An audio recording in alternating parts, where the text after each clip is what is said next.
Kejaksaan Agung masih terus memburu aset tersangka Harvey Muiz terkait kasus dugaan korupsi tata niaga timah di wilayah izin usaha pertambangan PT Timah tahun 2015 hingga 2022. Salah satu aset yang kini masih diburu adalah jet pribadi milik Harvey dan Sandra Dewi. Kejagung pun sudah 2 kali memeriksa Sandra Dewi untuk mendalami harta kekayaan termasuk penghasilan Sandra sebagai artis dan bisnis-bisnis lainnya. Status Sandra pun masih sebagai saksi.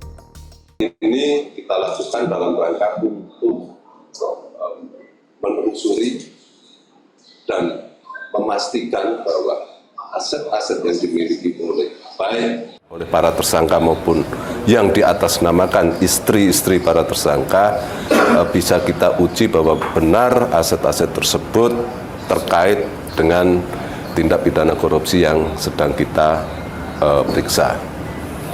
Penelusuran tersebut juga meliputi, sebagaimana kita ketahui ada rumor tentang pesawat yang dimiliki oleh tersangka HM, itu sampai saat ini masih kita telusuri dan masih kita uji kebenarannya. Termasuk juga kita mendalami tentang sejauh mana perjanjian pranikah saudara SD ini, apakah benar dan apakah itu perjanjian yang dilakukan sebelum pernikahan itu terjadi atau memang dalam rangka untuk terkait dengan peristiwa pidana ini. Sehingga itu harus kita klarifikasi semua dalam rangka untuk menghindari adanya kesalahan.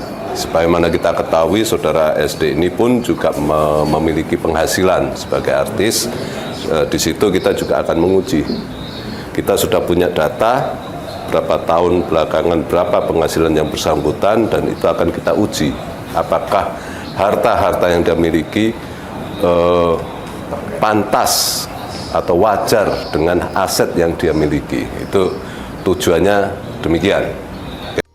Saat keluar dari gedung Jaksa Agung Muda bidang pidana militer, ia langsung berjalan menuju mobil Innova Zenix hitam dan hanya merespon satu pertanyaan dari awak media yang mengaku dicecar banyak pertanyaan oleh penyidik.